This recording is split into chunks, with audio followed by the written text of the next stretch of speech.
Voices from Loch Leven. In this documentary series, we present people who live in Kinross-shire, an area situated around Loch Leven, the largest loch in lowland Scotland. Kinross-shire is a rural part of Scotland, with agriculture and tourism the main economic provider as well as the main impact of humans on the environment. This film is a community effort that shares people's opinions and reflections on different aspects of climate change. The participants express the individual experience of climate change and their ideas for mitigating and adapting to it. Part 3. Is the government doing enough? The UK government signed the Paris Agreement in 2015, meaning they are supposed to propose a plan of national reductions in greenhouse gas emissions. The national targets will be presented at COP26 in Glasgow in November. Their main target is to reduce greenhouse gas emissions and become carbon neutral by 2050. The Scottish Government has made an even more ambitious plan of a carbon-neutral economy by 2045. That's only 23 years from now. Whether these commitments are going to be kept is another matter. What do we think about this situation?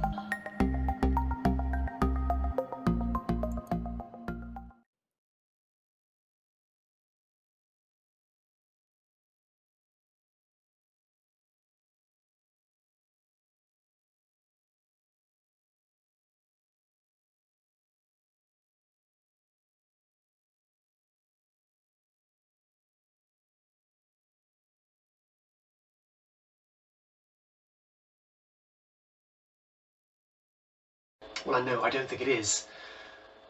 I'm not sure the UK government is in a position to do very much about that anyway, because it relies so much on making profits and supporting big business, because that's the model that they use.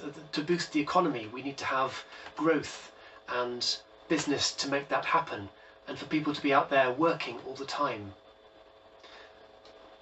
And if we're going to make profits by big business, then our concerns for the planet and what we do to it take second stage. It's got to. You can't have both things in tandem. But that said, I do think the government has a great deal that it can do at the COP26 conference taking place in Glasgow later on this year. And that's this: to acknowledge honestly the fact that we benefit so much from a history which has itself pumped a lot of CO2 in our atmosphere, thinking about the Industrial Revolution and the benefits that we've had because of what took place then. Benefits that are not shared by countries of the global south. They themselves want desperately to have their own industrial revolutions, but that in itself is going to cause pollution to be caused.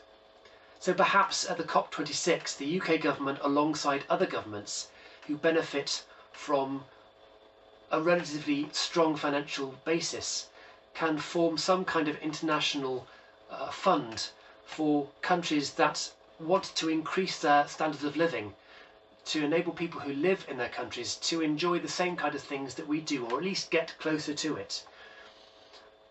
So putting money in and funding that taking place, I think, is what they need to do, rather than dictating to countries who want to have an industrial revolution to say, you can't do it. We did it, but you can't do it, because that's not going to fly. I know the biggest changes to be made are in the cement and the fossil fuels industry.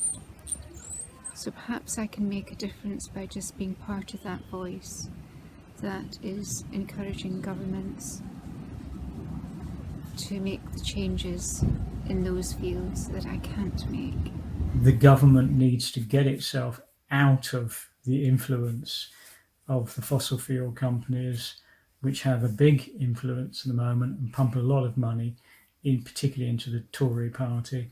And we need to get away from that and start cutting back the production of oil and gas with a view to the cessation of production and consumption of oil and gas. I would say not much more than 5 years. Yes, we do need to canvass the politicians, COP26 being a perfect excuse to do so. If the politicians are not on board, we haven't a chance. And my fear is that they just pay lip service to what they're implying, but at the end of the day, they just keep the oil and gas barons in business. We are still an oil-based economy, despite the fact that the iron stuff's killing us. And these people are not going to let go of that power very readily. I think they're going to hang on to it for as long as they can. And to talk about converting gas into hydrogen and oil into hydrogen, you actually have to use far more energy of the oil or the gas to get the amount of energy from the hydrogen, whether it be, we call it blue hydrogen if it's obtained from gas, etc.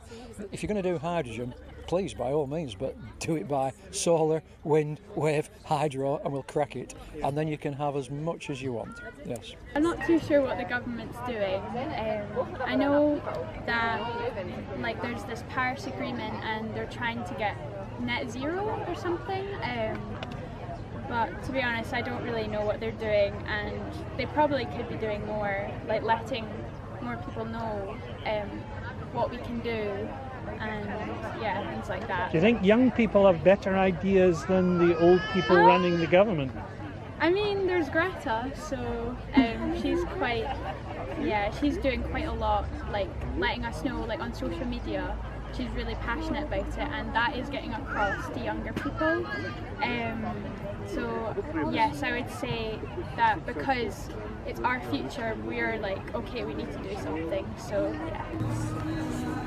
I'd like them to achieve something out of COP26. I'm not terribly optimistic. The reason for that is I think that they are still very heavily influenced by the oil and gas industry and the nuclear industry.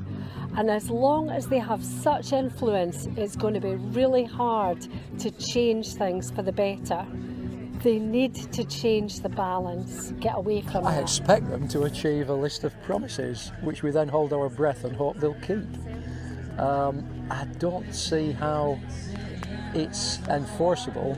The only thing is we could be embarrassed into doing nothing if other nations who are attending start to make positive change. If we're left out in the cold, I think it's the only hope of making politicians look ridiculous if they don't follow suit and go down the line of renewable energy and doing away with phasing out coal, oil and gas. I expect that the world's nations will set new goals and new targets to reduce greenhouse gas emissions. I also expect a unilateral agreement to preserve more nature, perhaps curb deforestation and end coal production. However, whether or not they'll actually commit to these goals and commit to these targets is an entirely different question, and that's why I believe that a proper enrollment of law with true consequences if we do not actually meet these agreements and these laws is so important.